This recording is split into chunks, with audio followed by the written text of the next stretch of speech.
اعوذ باللہ من الشیطان اللعین الرجیم بسم اللہ الرحمن الرحیم ان اللہ ملائکتہ یصلون علی النبی یا ایہا الذین آمنوا صلوا علیہ وسلموا تسلیما اللہم صلی علی محمد وآل محمد وعجل فرجا واشرنا معہم وزدنا محبتا۔ محترم ناظرین، السلام علیکم ورحمۃ اللہ وبرکاتہ۔ آج تربیت اولاد کے حوالے سے ہمارا لیسن نمبر 155 ہے، 155واں درس ہے، اور ہماری کوشش ہے کہ ہمارے یوتھ تک، ہمارے قوم کے بچوں تک، نوجوانوں تک کچھ نہ کچھ چیز پہنچانے کی کوشش کریں، اس لیے کہ پروردگار عالم چاہتا یہ ہے کہ انسان خالص اپنے لیے نہ سوچے، لیکن انسان کی عادت ہے کہ وہ یا تو اپنا فائدہ تلاش کرتا ہے یا پھر اپنے بیوی بچوں کا فائدہ تلاش کرتا ہے کہ میرا کیا ہوگا، مجھے کیا ملے گا، میں کیا کماؤں گا اور مجھے اس سے کیا فائدہ ملے گا، یا میرے بچوں کو کیا فائدہ ملے گا۔ پہلے انسان اپنے لیے سوچتا ہے، پھر اپنے بیوی بچوں کے لیے سوچتا ہے، اسی میں زندگی ختم ہو جاتی ہے۔ ہم اپنے لیے انشورنسز کراتے ہیں، بچوں کے لیے انشورنس کراتے ہیں تاکہ ان کا برائٹ فیوچر ہو جائے۔ وہ فیوچر جو کہ ہم نے ابھی دیکھا نہیں ہے، وہ فیوچر جس کے آنے کی کوئی گارنٹی نہیں ہے، کیونکہ دنیا فانی ہے، کبھی بھی موت آ سکتی ہے، کبھی بھی انسان ختم ہو سکتا ہے، لیکن اس کے خواہشات، اس کے ایکسپیکٹیشنز، عجیب و غریب انسان ہے جو اس کو جو ہے نا بس یہی فکر رہتی ہے کہ آگے کیا ہوگا، میرا کیا ہوگا۔ کبھی یہ نہیں سوچتا ہے کہ میں نے خدا کے لیے کیا کیا، میں نے دوسروں کے لیے کیا کیا، کیونکہ حقیقت میں وہی انسان بہترین انسان ہے جو اپنے علاوہ دوسروں کا بھی سوچے، پہلے دوسروں کا سوچے پھر اپنا سوچے۔ یہی فطرت اہل بیت ہے، سنت اہل بیت ہے۔ وہ اپنی فکر میں نہیں رہتے تھے، دوسروں کی فکر میں رہتے۔ ایک دن جناب موسیٰ سے پروردگار نے سوال کر لیا، موسیٰ تم نے ہمارے لیے کیا کیا؟ کہ پروردگار تیرے لیے میں کیا کر سکتا ہوں، تو پروردگار ہے، تو خدا ہے، اور تو علی کل شیء قدیر ہے۔ میں تیرے سامنے ایک ذلیل بندہ ہوں، میں تیرے لیے کیا کر سکتا ہوں؟ اللہ نے کہا نہیں، سوچ کے بتاؤ۔ کیا پروردگار میں نے تیرے لیے نمازیں پڑھی؟ کہ یہ میرے لیے نہیں، تم نے اپنے لیے نماز پڑھی۔ کیا پروردگار میں نے روزے رکھے؟ کہ یہ تم نے اپنے لیے روزے رکھے، روزوں کا فائدہ تمہیں ہے، مجھے نہیں ہے۔ میں تمہارے روزوں کا محتاج نہیں ہوں، میں تمہارے نمازوں کا محتاج نہیں ہوں۔ تو موسیٰ رونے لگے، پروردگار میں تیرے لیے کر کیا سکتا ہوں؟ کیوں نہیں کر سکتے؟ تم دوسروں کے لیے کرو تو گویا وہ میرے لیے ہے۔ کیا پروردگار میں سمجھا نہیں کہ تم صدقہ دیا کرو، خیرات کیا کرو، یہ جو تم دوسروں کو فائدہ پہنچاؤ گے تو گویا وہ میرے لیے تم نے کیا ہے۔ تو عزیزان محترم، ثواب جاریہ کے لیے کرنے کو بہت کچھ ہے۔ مسجد بنانے والے اللہ نے حیثیت دی، مسجد بنا کے چلے گئے، مدرسے قائم کر کے لوگ چلے گئے، امام باڑے بنا کے لوگ چلے گئے۔ وہ اپنے قبروں میں راحت کی زندگی گزار رہے ہوں گے، کیونکہ انہیں ثواب جاریہ ملتا رہے گا۔ کسی نے کنواں کھدوا دیا، کسی نے ایک درخت لگا دیا جس سے لوگوں کو فائدہ ہو، تو ثواب اس کا ملتا ہے جس سے دوسروں کو فائدہ ہوتا ہے۔ اسی طریقے سے علوم اہل بیت اطہار کی حدیثوں کو آگے بڑھانا۔ اسی لیے میں آپ سے برابر گزارش کرتے رہتا ہوں، میری کوشش ہے کہ میں کچھ نہ کچھ آپ تک لاؤں۔ اب آپ کو بھی اتنا ہی ثواب ملے جتنا مجھے مل رہا ہے، تو اس کو آگے بڑھائیے۔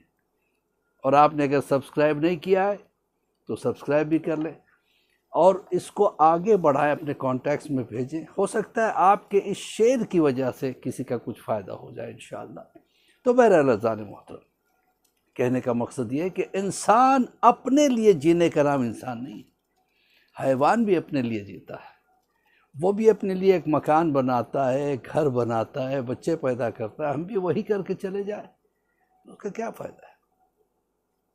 تو کرنے کے لیے اللہ نے بہت سے ذریعے بتائے، اور یہ ماہ رمضان بہترین عبادتوں کا ذریعہ ہے۔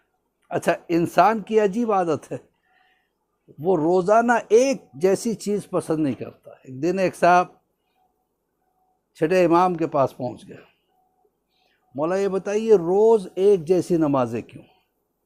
روز صبح کی نماز 2 رکعت ہی کیوں ہے؟ ظہر عصر میں 4 رکعت، مغرب کی 3، عشاء کی 4، وہ چینج ہوتا تو کتنا اچھا ہوتا۔ امام مسکرائے، کہنے لگے کہ تجھے دکھنے میں ایک جیسی لگتی ہے لیکن اس کی تاثیر الگ ہے۔ کہا وہ کیسے مولا؟ کہا تو نے دیکھا ہے سٹیپس کو، سیڑھیاں جو ہوتی ہیں جو اوپر جاتی ہیں، زینہ، ہر زینہ ایک جیسا لگتا ہے، لیکن ہر زینہ جب انسان طے کرتا ہے تو اسے اوپر کی طرف وہ زینے لے جاتے ہیں۔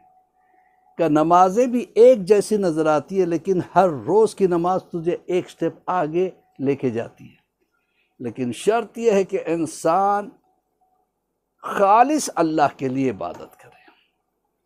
جب کھڑے ہو کے ہم کہتے ہیں اللہ اکبر تو ذہن میں صرف خدا رہے، ذہن میں صرف اللہ رہے، اس کی معرفت، اس کی کبریائی، اس کی عظمت یہی رہے، ذہن میں آفس نہ رہے، ذہن میں گھر نہ رہے، ذہن میں بیوی بچے نہ رہے، فرینڈ سرکل نہ رہے، جہاں اللہ اکبر کہا تو اسی کے ہو کے رہ گئے، تو جا کے وہ نماز اس کو اوپر لے جاتی ہے، ورنہ وہ عادتاً نماز پڑھ رہا ہے، عبادتاً نماز نہیں پڑھ رہا ہے۔ تو عزیزان محترم، یہ جو نماز شب ہے بہترین موقع ہے رمضان میں شروع کر دینے کا۔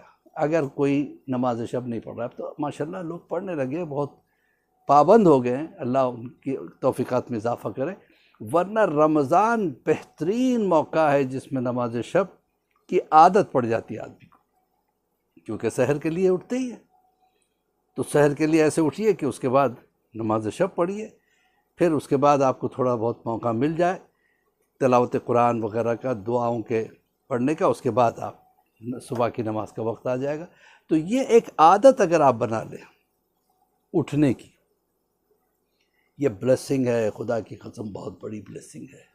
اگر کوئی نماز شب پڑھ رہا ہے تو اسے اللہ نے خاص ایک نگاہ اس کے اوپر ڈالی ہوئی ہے کہ تاکہ وہ آگے بڑھے، اس لیے کہ انسان جو سوتا ہے تو نیند 2 طرح کی ہوتی ہے۔ ایک جو سوتا کیوں انسان؟ تاکہ وہ جو اس کا نروس سسٹم ہے، جس کو کہتے ہیں پیراسمپیتھٹک نروس سسٹم، جو انسان کو سکون دیتا ہے، اس کو ایکٹیویٹ نیند کرتی ہے، اور یہ سسٹم جو پی ایس این جس کو کہتے ہیں، یہ سسٹم ایکٹیو ہوتا ہے یا تو عبادت سے یا پھر نیند سے۔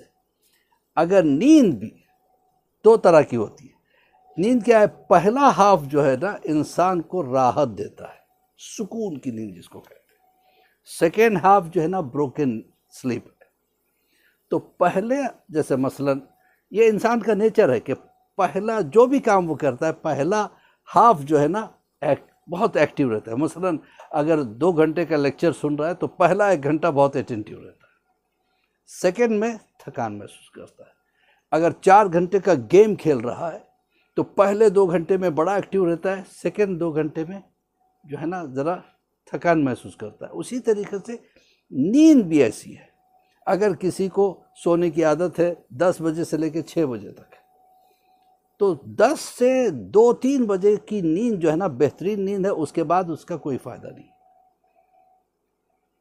یعنی 10 سے لے کے 2-3 بجے کی نیند انسان کو راحت دیتی ہے، ذہن کو سکون دیتی ہے، اس کے بعد کی نیند ذہن کو سست بنا دیتی ہے۔ اگر کوئی 10 سے صبح کے 10 تک سوتا رہے، 11-12 بجے تک سوتا رہے، اس نیند سے کوئی فائدہ نہیں۔ تو اللہ چاہتا ہے کہ جس نیند میں سکون ملے وہ نیند تم حاصل کرو، اس کے بعد پھر سکون تمہیں چاہیے تو نماز شب شروع کر دو۔